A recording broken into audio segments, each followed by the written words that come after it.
জিয়া সাংস্কৃতিক সংগঠনের আজকের এই যে সাংস্কৃতিক অনুষ্ঠান হতে যাচ্ছে খুলনার শিল্পকলা একাডেমিতে, এমত অবস্থা অনুষ্ঠান সম্বন্ধে আপনার মনের অনুভূতি?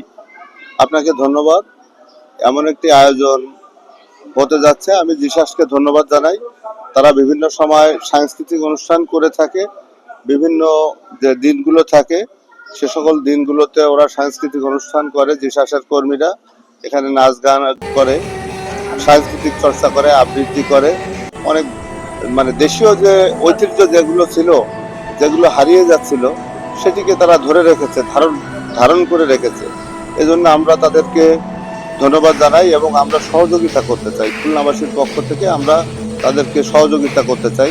আমাদের খুলনার সিটি কর্পোরেশনের প্রশাসক, জেলা পরিষদের প্রশাসক, আমাদের খুলনার সিভিল সোসাইটি, খুলনার যে সমস্ত আমাদের যেটা আছে রেড ক্রিসেন্ট সোসাইটি, আমাদের সকলের পক্ষ থেকে আমরা জিসাসকে সহযোগিতা করতে চাই, যাতে তারা প্রতি বছর এমন সুন্দর সুন্দর আয়োজন করতে পারে। স্কুল কলেজের বাচ্চাদের নিয়ে যে অনুষ্ঠানগুলো করে, এই যে দেশীয় যে সংস্কৃতিগুলো, এগুলো তো বিলীনের পথে, কিন্তু এই যে চর্চাগুলো করে আমাদের বাচ্চাদের মাদকের থেকে বা অন্যান্য যে ফেসবুকিং এর যে নেশার থেকে যেন বাইরে রাখতে পারে, সেই জন্য জিসাস এই উদ্যোগ নিয়েছে এটাকে আরো বড় পরিসরে করা, যাতে তারা পড়াশোনার পাশাপাশি সংস্কৃতি, শিল্প এসব জায়গায় ধ্যান দিতে পারে এবং তারা সমাজের সকল শ্রেণী পেশার মানুষকে সাথে নিয়ে সামনের বাংলাদেশকে এগিয়ে নিয়ে যেতে পারে, যে সমৃদ্ধির বাংলাদেশ, সম্প্রীতির বাংলাদেশকে এগিয়ে নিয়ে যেতে পারে, সেটিকে সকলের প্রচেষ্টায় অব্যাহত রাখে।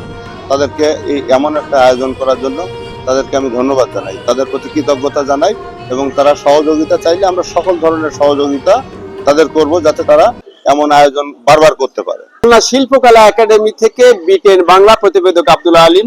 জিয়া সাংস্কৃতিক সংগঠনের আজকের এই প্রতিবেদন এ পর্যন্ত। আপনারা যে যেখান থেকে দেশে কিংবা বিদেশে দেখলেন, শুনলেন, লাইক, কমেন্ট, শেয়ার করে উৎসাহ দেবেন, সাথে থাকবেন। নিচে বিদায়, আল্লাহ হাফেজ।